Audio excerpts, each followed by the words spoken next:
Good morning. It's Thursday, December 4th.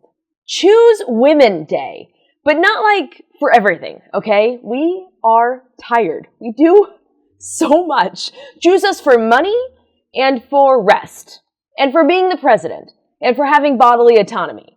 And honestly, maybe for a little bit, that can be like all you choose us for.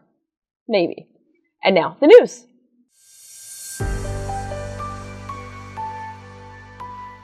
The big news is still, of course, the time Pete Hegseth called for the alleged murder of two men on a boat. Wednesday brought more details, including the news that the Pentagon knew there were survivors before calling for the follow-up strike. It is still unclear who actually called the order. Was it Pete Hegseth, or was it his current scapegoat, Admiral Bradley, who is now saying, yeah, he knew this was illegal. But again, got Pete Hegseth kind of breathing down your neck, telling you to do this order. Even if you know it's illegal, it's still hard to say no. Hegseth's excuse in this is basically it all happened so fast. This is what he said. He said the boat, quote, exploded in fire, smoke, you can't see anything. This is called the fog of war, end quote. He is not a smart man. Smoke, fog of war, that's what he got to there. That's not the fog of war, you dunce. The fog of war is a real thing that, yes, sometimes can refer to the weather, but it's uncertainty by military forces during combat due to imperfect or incomplete information. We're not even at war. So, first of all, it's not the fog of war, but it's not the fog of war. He's so dumb. The fog of war. Yeah, man, sometimes it is kind of about fog, which is different than smoke, but it's mostly just a metaphor. Alta Vista, please. On top of that, it turns out that we also learned he didn't, quote, stick around. Did not stick around for the second half of the mission. Saw the first part of it, saw the strike, and then he was like, I gotta go. I'm a busy man, lots to do, no time for making sure the mission is complete. What'd you have to do? What, you got a hair gel convention to attend? Come on, man. This all came out in a December 2nd cabinet meeting where, and I'm not kidding, Pete Hegseth's name card had Secretary of War written, but the word secretary was misspelled. Secretary had two S's. And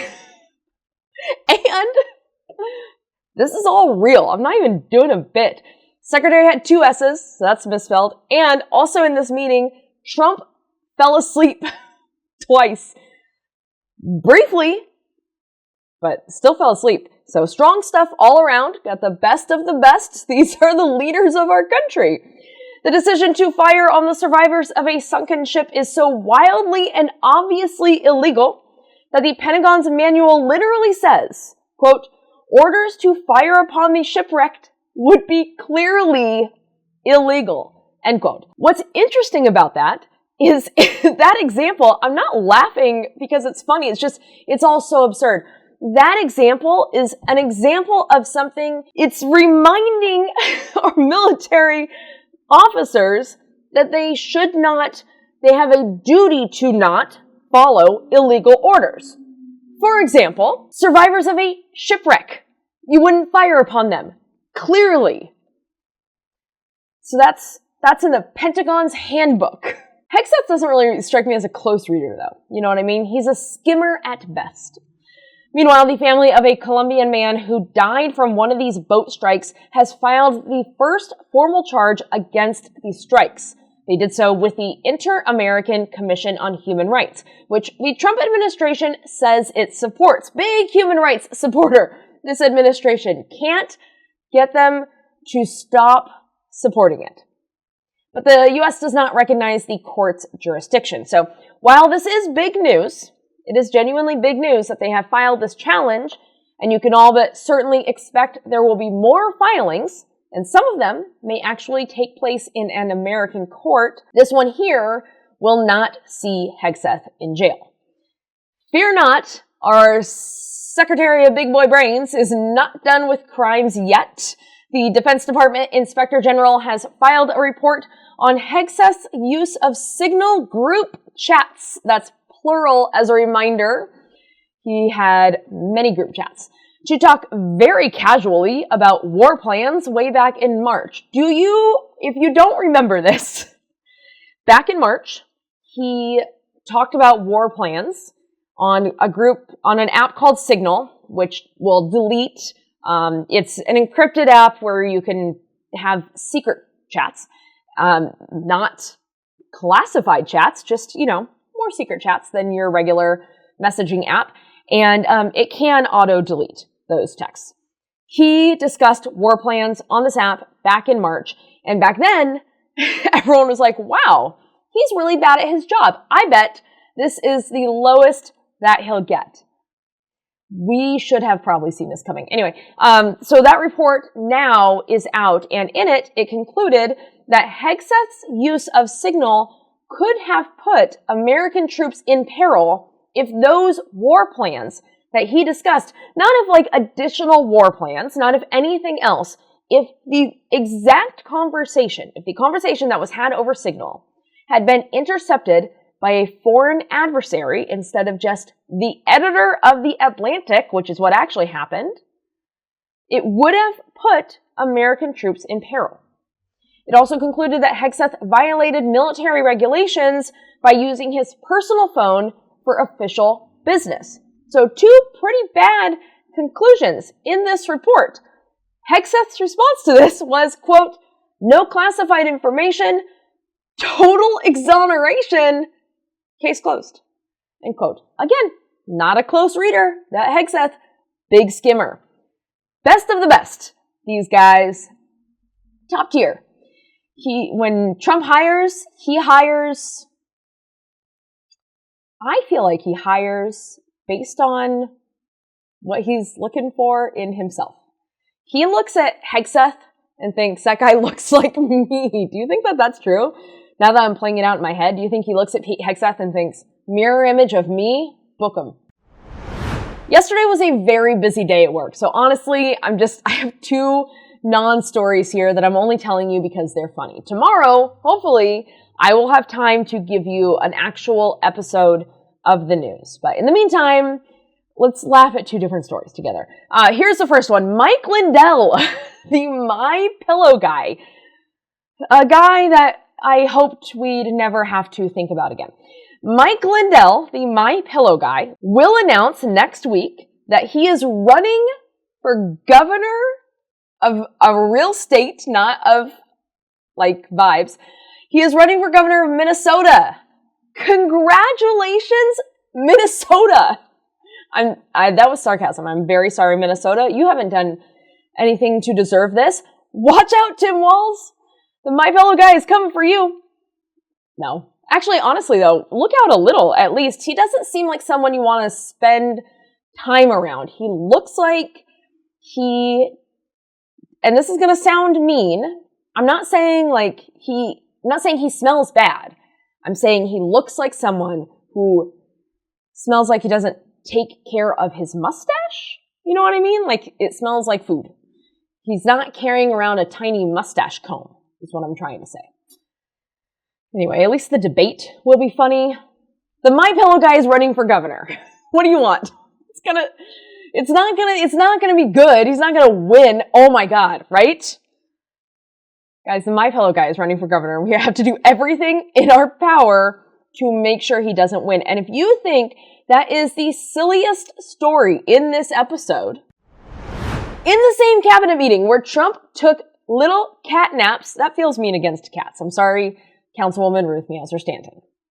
In that same cabinet meeting, Kristi Noem, for reasons that are truly unknowable, got him, except that apparently she decided she had not bathed in enough shame for the day, decided to tell Trump and the world, quote, this is real, quote, you made it through hurricane season without a hurricane, end quote. Okie doke, we all did, I guess. Is that true? Sure. Quote, adding, quote, even you kept the hurricanes away. We appreciate that, end quote. Trump kept the hurricanes away. Donald John Trump kept the hurricanes away. Listen, at work, at my other job, it's a little bit of like a running joke. It's a bit that I do, that sometimes I will jokingly, as a joke, kind of suck up a little bit. And because we all know it's a joke, every once in a while, I will take these compliments too far. I'll go overboard. But even for me, these are too much. That is so embarrassing. And at least the people that I'm sucking up to are nice. They appear to be kind people. For Trump, this is a racist, sexist, homophobic, xenophobic, hate-filled, small, angry man. Big loser energy. And just, you kept the hurricanes away? And that's something that for the rest of her life, she will have to have said. And I think that's great for her. And that's it. That's the news, kind of. What is this episode? If this is your first time listening to this episode, please come back. Please come back. Listen, you want a real episode, $10 million a year, or I walk. I have another job. What do you want from me? I have another job. I do need to tell you, now I'm going to take a really serious turn. Very hard to pivot. Look how professional I am. I do actually need to tell you that Trump is taking a very serious turn against Somali immigrants that are here in America. He made horrific comments in that cabinet meeting on Tuesday, and Mr. 100 Million Americans is leading a very intense charge to increase deportations. I will be covering this in tomorrow's episode, but in the meantime, especially if you live in Minnesota, particularly the Minneapolis-St. Paul area, be safe and look out for your neighbors. Trump's comments, which again, I will cover tomorrow because I want to cover them at length. And until I can do that, I'm not just going to casually repeat his comments here because they are lies. They are harmful lies. But as he sends his brown shirts into cities all around America to kidnap our neighbors, as well as people who contribute more to this country than him and his loser You Stop Hurricanes administration could ever imagine, is up to us to safely, but seriously, protect our communities and the people that are in them. And if you don't know what I'm talking about, what a wildly serious ending after a very silly episode. But please, be safe and be taking care of your community, especially, like I said, if you live in the Minneapolis-St. Paul area. I'm proud of women. For example, Councilwoman Ruth Meowser Stanton, who has been trying to be in this episode the entire episode. Actually, let me amend that. Most women, not Kristi Noem, not others like her, but a lot of women, lots and lots of women, choose us for things, but most of all, and I can't be clear enough about this, also choose us for rest. But more than, no, I'm not going to do that. More than socks, it's also National Sock Day, because you complete me. You're just the pair that completes me. Because of that, I'm proud of you.